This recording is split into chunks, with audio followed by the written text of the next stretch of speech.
بسم الله الرحمن الرحيم. الحمد لله رب العالمين، والصلاة والسلام على رسول الله صلى الله عليه وسلم وآله وصحبه أجمعين۔ کتاب ہے شرح مسند امام اعظم رحمۃ اللہ تعالی علیہ، عنوان ہے باب ما جاء في السجود على 7 اعضاء، 7 اعضاء پر سجدہ کرنے کا بیان۔ حدیث نمبر 108۔ ابو حنیفة عن طاووس عن ابن عباس أو غيره من أصحاب النبي صلى الله عليه وسلم قال أوحي إلى النبي صلى الله عليه وسلم أن يسجد على 7 أعظم۔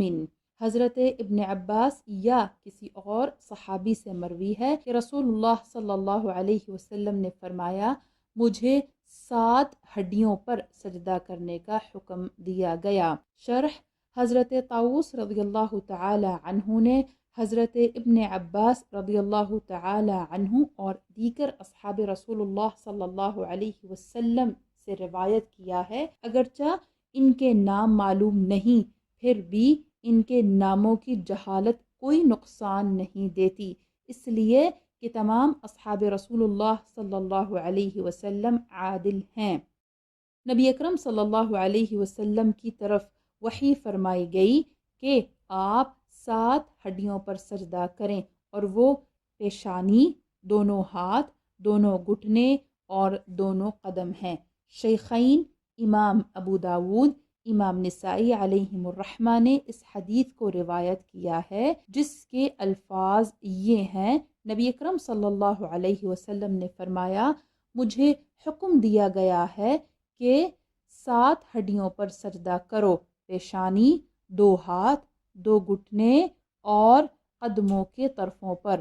تمام علماء کا اس پر اجماع ہے کہ سجدہ 7 ہڈیوں پر ہی مشروع ہے، اور وہ 7 ہڈیاں چہرہ، 2 گھٹنے، 2 ہاتھ اور دونوں قدموں کی انگلیوں کی طرفیں ہیں۔ اور اس میں فرض کے بارے میں علماء کا اختلاف ہے۔ امام ابو حنیفہ رضی اللہ تعالی عنہ فرماتے ہیں کہ سجدہ میں فرض پیشانی اور ناک ہے، اور ایک روایت میں قدموں کے اطراف کا بھی ذکر ہے، اور امام شافعی علیہ الرحمہ کا پیشانی کے بارے میں ایک قول ہے اور باقی اعضاء کے بارے میں 2 قول ہیں، اور ان میں سے مشہور قول وجوب کا ہے، یہی امام احمد کا قول ہے، اور امام مالک کے مذہب میں روایات مختلف ہیں۔ ابن قاسم نے فرض کو صرف پیشانی کے ساتھ اختیار کیا ہے۔ حاشیہ میں ذکر ہے: شرح الملا علی القاری رحمۃ اللہ تعالی علیہ علی مسند الامام الاعظم، صفحہ نمبر 180۔ یہ کتاب PATF اسلامک انفو کی جانب سے پیش کی جا رہی ہے۔ حدیث نمبر 109۔ ابو حنیفة عن ابی سفیان عن ابی نضرة عن ابی سعید قال قال رسول اللہ صلی اللہ علیہ وسلم الانسان يسجد على 7 اعظم جبهته ويديه وركبتيه ومقدم قدميه، وإذا سجد أحدكم فليضع كل عضو موضعه، وإذا ركع فلا يدبح تدبيح الحمار۔ حضرت ابو سعید رضی اللہ عنہ سے مروی ہے کہ رسول اللہ صلی اللہ علیہ وسلم نے فرمایا انسان 7 ہڈیوں پر سجدہ کرے، پیشانی، دونوں ہاتھ، دونوں گھٹنے، دونوں پاؤں کا اگلا حصہ، اور تم سے کوئی شخص جب سجدہ کرے تو ہر عضو کو اس کے مقام پر رکھے، اور جب رکوع کرے تو گدھوں کی طرح حد سے زیادہ سر کو نہ جھکائے۔ حدیث کی شرح: یعنی نبی اکرم صلی اللہ علیہ وسلم نے فرمایا کہ انسان یعنی نماز پڑھنے والا مصلی 7 ہڈیوں پر سجدہ کرتا ہے، پیشانی، 2 ہاتھ، 2 گھٹنے اور 2 قدموں کے اگلے حصے پر۔ جب تم میں سے کوئی سجدہ کرے تو ہر عضو کو اپنی جگہ پر رکھے، یعنی ہر عضو کو اس کا حق دے، اور جب رکوع کرے تو گدھے کی طرح نہ جھکے، اور اس کی صورت یہ ہے کہ سر کو اتنا جھکا لے کہ سر کمر سے بھی نیچے چلا جائے۔ حاشیہ میں ذکر ہے: شرح الملا علی القاری رحمۃ اللہ تعالی علیہ على مسند الإمام الأعظم صفحہ نمبر 315۔ یہ کتاب PATF اسلامک انفو کی جانب سے پیش کی جا رہی ہے۔ حدیث نمبر 110، ابو حنیفة عن ابی سفیان عن ابی نضرة قال قال رسول الله صلى الله عليه وسلم إذا سجد أحدكم فلا يمد رجليه فإن الإنسان يسجد على 7 أعظم: جبهته ويديه وركبتيه ورجليه. وفي رواية إذا سجد أحدكم فلا يمد صلبه.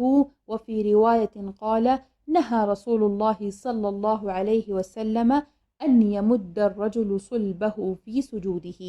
حضرت ابو نضرہ رضی اللہ عنہ فرماتے ہیں کہ رسول اللہ صلی اللہ علیہ وسلم نے فرمایا، جب تم میں سے کوئی سجدہ کرے تو اپنی ٹانگوں کو لمبا مت کرے، کیونکہ انسان 7 ہڈیوں پر سجدہ کرتا ہے: پیشانی، دونوں ہاتھ، دونوں گھٹنے، دونوں پاؤں۔ ایک روایت میں ہے کہ جب تم میں سے کوئی سجدہ کرے تو اپنی پشت کو لمبا مت کرے۔ ایک روایت میں ہے کہ نبی کریم صلی اللہ علیہ وسلم نے آدمی کا سجدہ میں پشت کو لمبا کرنے سے منع فرمایا ہے۔ حدیث کی شرح، اس کی شرح ماقبل حدیث میں دیکھ لی جائے، واللہ اعلم۔ یہ کتاب PATF اسلامک انفو کی جانب سے پیش کی جا رہی ہے۔ حدیث نمبر 111، ابو حنیفة عن عكرمة عن ابن عباس قال قال رسول الله صلى الله عليه وسلم أمرت أن أسجد على 7 أعظم ولا أكف شعرا ولا ثوبا۔ حضرت ابن عباس رضی اللہ عنہ سے مروی ہے کہ رسول اللہ صلی اللہ علیہ وسلم نے فرمایا، مجھے نماز میں 7 ہڈیوں پر سجدہ کرنے، بال اور کپڑے نہ سمیٹنے کا حکم دیا گیا ہے۔ حدیث کی شرح، یعنی نبی اکرم صلی اللہ علیہ وسلم نے فرمایا کہ مجھے میرے اس رب نے حکم دیا ہے جس کے علاوہ کسی کا حکم نہیں کہ میں 7 ہڈیوں پر سجدہ کروں اور بالوں کو نہ سمیٹوں، یعنی ان کو چھوڑ دوں، باندھوں نہ، اور نہ کپڑے کو سمیٹوں، یعنی اس کو زمین سے دور نہ کرو، جیسا کہ اکثر لوگوں کی عادت ہے کہ جب سجدہ کرتے ہیں تو اپنے کپڑے سمیٹ لیتے ہیں۔ نماز میں بالوں اور کپڑوں کو سمیٹنا مکروہ ہے۔ اس حدیث کو شیخین ابو داود، نسائی اور ابن ماجہ علیہم الرحمہ نے حضرت ابن عباس رضی اللہ تعالی عنہ سے روایت کیا ہے۔ حاشیہ میں ذکر ہے، شرح الملا علی القاری رحمۃ اللہ تعالی علیہ علی مسند الامام الاعظم صفحہ نمبر 185۔ آپ دیکھ رہے ہیں PATF Islamic info YouTube channel. مزید اسلامک ویڈیوز کے لیے ہمارا چینل سبسکرائب کریں۔